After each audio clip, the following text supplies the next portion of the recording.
Estimado docente, en esta oportunidad voy a exponer sobre el caso uno. He tomado como referencia Odebrecht. La corrupción es uno de los problemas más persistentes en la política peruana y el caso del Perú no es la excepción. Uno de los casos más emblemáticos que ha sucedido en el país en los últimos años es el escándalo de Odebrecht, una empresa constructora brasileña que admitió haber pagado millones de sobornos a políticos y funcionarios. Ilustrémonos un poco más qué es Odebrecht. Odebrecht es un conglomerado empresarial brasileño fundado en 1944 en el estado de Bahía.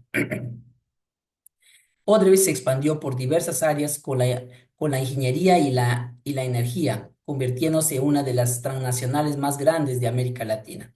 Sin embargo, su reputación se vio gravemente afectada por la implicación en uno de los mayores escándalos de corrupción de la región. El caso de Odebrecht reveló que la empresa pagó sobornos a políticos y funcionarios al menos 14 países para asegurar contratos en obras públicas. Si bien es cierto, analizando el caso propuesto, el caso de Odebrecht es uno de los escándalos más de corrupción más grandes de la historia recientes en Latinoamérica Latina. Se trata de una red de sobornos transnacionales que involucra a una de las mayores empresas constructoras brasileñas, Odebrecht, en cual en conjunto con otras empresas vinculadas a pagos millonarios de sobornos a funcionarios públicos de varios países para asegurar adjudicación de contratos de obras públicas.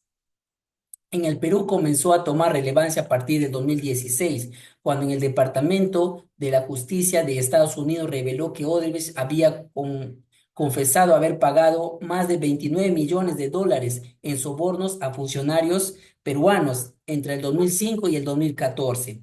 Estos sobornos en la mayoría fueron destinados a obtener contratos de proyectos de infraestructura tales como el Metro de Lima, la carretera interoceánica y proyectos hidroeléctricos, entre otros. La implicación de funcionarios de alto rango, incluyendo a expresidentes, ministros, congresistas, fue inmediata. Lo que se precisa en el proceso de adjudicación normal de contratos se convirtió en una serie de maniobras corruptas, donde las decisiones públicas fueron cooptadas por intereses privados. Las investigaciones a partir de las relevancias de la colaboración eficaz del Odebrecht ha vinculado a varios expresidentes en el Perú, como Alejandro Toledo, Ollanta Humala, Pedro Pablo Kuczynski y Alan García, quienes en su momento ocuparon el poder y fueron señalados como receptores de estos sobornos. En el caso de Alan García, este este se suicidó en medio de la investigación, lo cual causó un gran impacto en la opinión pública. Este escándalo no solo sucedió en la política peruana, sino también reveló una profunda red de corrupción estructural que afecta en diversas instituciones y actores del país. Si nos vamos al análisis de las leyes injustas y su obediencia en Sócrates, en el pensamiento de Sócrates, tal como se expone en su obra Apológica de Sócrates, se plantea una reflexión profunda sobre la relación entre el individuo y el Estado. Particularmente este respeta la obediencia de las leyes. Sócrates sostiene que los ciudadanos deben cumplir con las leyes del Estado por un deber moral, siempre y cuando estos contraigan principios fundamentales de la justicia. Sin embargo, si las leyes son injustas, entonces el ciudadano tiene al derecho y en algunos casos el deber de desobedecerlas. En este principio puede aplicarse el contexto del caso de Odebrecht, si bien los actos corruptos llevados a cabo por la involucrarlos no eran legales según las leyes peruanas, en términos éticos y morales, la complicidad en un sistema corrupto que traiciona los valores de la justicia y la transparencia.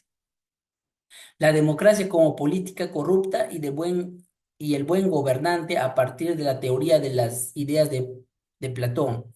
Platón en su obra La República describe un modelo de sociedad gobernada por filósofos reyes, hombres sabios y justos, capaces de tomar decisiones a favor del bienestar de la comunidad, libres de intereses egoístas. Para Platón, la corrupción es una consecuencia de un gobierno que se aleja de la justicia y de la verdad. La justicia y la moral en la ética nicomaco de Aristóteles. Aristóteles en su ética nicomaco sostiene que la justicia es un principio moral que no solo se refiere a la observancia de la ley, sino también al respeto para el bienestar de la comunidad y el equilibrio de los individuos. La justicia aristotélica se vincula estrechamente en la idea de virtud y de comportamiento ético de los individuos en el marco de la sociedad. El Estado en el contractualismo social y la corrupción. Hobbes, Locke y Rosen.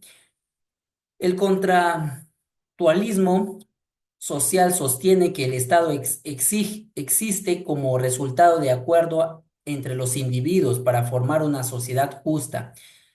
Tomás, Luke y Jean Ross participaron en diferentes visiones de cómo debe organizarse el poder estatal y en cuál es su función respecto a la sociedad.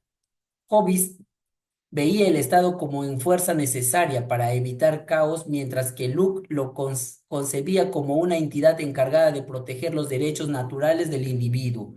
Rosen, por su parte, afirmaba que en el Estado debe reflejar la voluntad general del pueblo. El deber moral de Kant. Por último, en Kant establece que la moralidad se basa en principios universales que deben ser respetados por todos los individuos, independientemente de las circunstancias del imperativo categórico kantiano. Sostiene que debemos actuar de acuerdo con los principios, puedan ser universalizados sin contradecir la moralidad. En el caso de Odebrecht, los sobornos y las transacciones corruptas violaron los principios fundamentales de la ética kantiana, ya que las acciones de los involucrados no podían ser universales, sino causar un daño generalizado en la sociedad.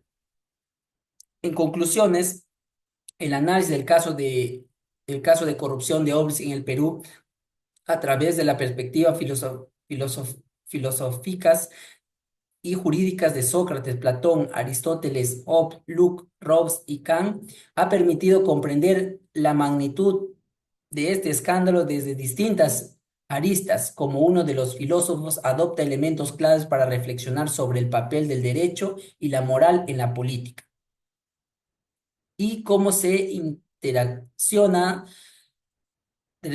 en el accionar de los gobernantes y los ciudadanos. En primer lugar, la visión de Sócrates sobre la obediencia de las leyes injustas resalta que si bien el respeto de las leyes es fundamental, la desobediencia puede ser injustificada cuando esas leyes traicionan los principios de la justicia universal. La crítica de Platón a la democracia y su concepción de un buen gobernante como un filósofo rey alejado de la corrupción y guiado por la verdad y la justicia. Nos permite identificar los fallos del sistema político peruano, donde los líderes involucrados en el escándalo de Odebrecht se alejaron de las ideas e justicia, de bienestar común y de lugar de actuar en el beneficio de la sociedad y sostenieron el interés egoísta. Finalmente, en la ética de kantiana, refuerza la necesidad de actuar de acuerdo con los principios morales universales y al respecto de la dignidad humana, lo que refuerza la idea de la corrupción no solo por un acto ilegal, sino por una transgresión de los derechos fundamentales de los ciudadanos. Algunas propuestas de solución a partir del análisis filosófico y jurídico del caso de corrupción de Odebrecht en el Perú, tomando en cuenta las enseñanzas de los pensadores como Sócrates, Platón, la corrupción a restaurar la confianza de la política en las instituciones políticas. Estas soluciones no solo deben centrarse en sancionar a los actos ilegales, sino también en esclarecer el cambio profundo de los principios éticos, reforzar el principio de la justicia y la moralidad política. Siguiendo la visión de Aristóteles sobre la justicia, la solución debe pasar por una implementación de una ética de virtud política. Los gobernantes deben ser ejemplos de rectitud y los sistemas de selección de funcionarios públicos deben priorizar a personas con una sólida formación moral y ética. Implementar un sistema de control y rendición de cuentas más riguroso, siguiendo las ideas del contractualismo social de Hobbes, Locke y Rawls en fundamental del Estado recupere la confianza de la ciudadanía mediante el sistema de control. Y por último, fortalecer las leyes contra la corrupción y garantizar su cumplimiento. En línea con la crítica de Sócrates a las leyes injustas, se debe reconocer que no basta con crear leyes que prohíban la corrupción, sino que es necesario garantizar que éstas apliquen rigurosamente. También, por otro lado, fomentar la participación ciudadana activa en la política, de acuerdo con el pensamiento de Rosen sobre la soberanía popular y el pacto social de la ciudadanía debe ser un actor activo en el control del poder político. En último, en resumen, las soluciones propuestas deben ir más allá de las reformas legales y estructurales para involucrar un cambio contractual profundo en la manera en que concibe la política y el poder de responsabilidad. Esto sería todo por mi parte, estimado docente. Gracias.